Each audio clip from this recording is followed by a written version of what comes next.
We're here with Wild defenseman Jared Spurgeon and skating coach for the Minnesota Wild, Diane Ness, and we're going to talk about a drill today called heel to heel. Take us through it. Heel to heel. Kevin, this is the trendiest move in the NHL today, and here's one of your favorite players. There's the trendiest guy in the National Hockey League, Mr. Stanley Cup himself. Yes. He uses this move probably every other shift. It gives him the opportunity to open up towards the net and not have to turn his body all the way around.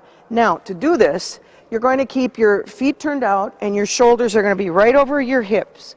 If you start to rotate the shoulders too fast ahead of the hips, all you're going to end up doing is spinning around, and you don't want to do that. So we're going to go from one heel-to-heel move to the other heel-to-heel move and practice that all the way down the ice. So Jared's going to show us a practice exercise that I use. He's also going to make sure he keeps his stick in the middle of this drill and keeps his shoulders under control. Okay, let's watch Spurge.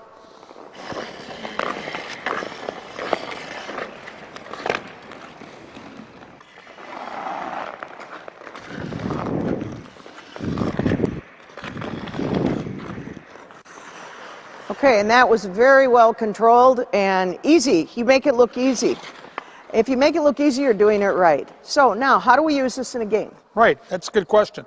Well, I like to use it walking the blue line for point shots where you can escape either way, and you always have it on your forehand so you're able to see plays ahead of you, and just getting across the line is a lot easier and smoother than choppy crossover, so that's a huge part of the game. And also in the corner and D zone, escaping and protecting the puck to make plays to the middle and be able to see the entire ice. All right, Jared, show us on the blue line. You got someone trying to block that shot, which always seems to happen in the NHL, whether it's power play or 5-on-5. Take us through what you're doing.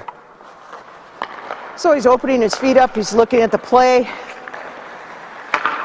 Yeah, you can see the heel-to-heel action right there.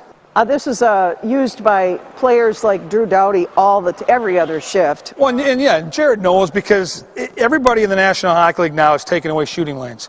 And you've got to figure out a way quickly with this heel-to-heel to give yourself just that sliver of space to get that puck through, because you've got forwards that are driving the net. And I see what you're doing right there.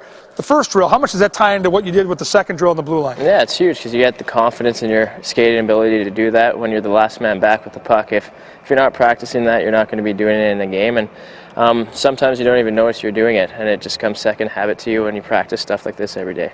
His skating makes it look so easy. Yeah, and so many kids want to work on their puck skills. Like Jared, they want to be on the power play. They want to make plays in the offensive zone on the forecheck. It starts with great skating fundamentals to open up that space. Old school North Star fans remember Ulf Dahlen used to do that in tight spaces. We now see Crosby and the Penguins do that so many times around the net. You also see Jared Spurgeon and some defensemen for the Wild use that heel-to-heel, create space for yourself, help you and your team get better offensive chances with that great fundamental skating that you learned right here today with Jared Spurgeon.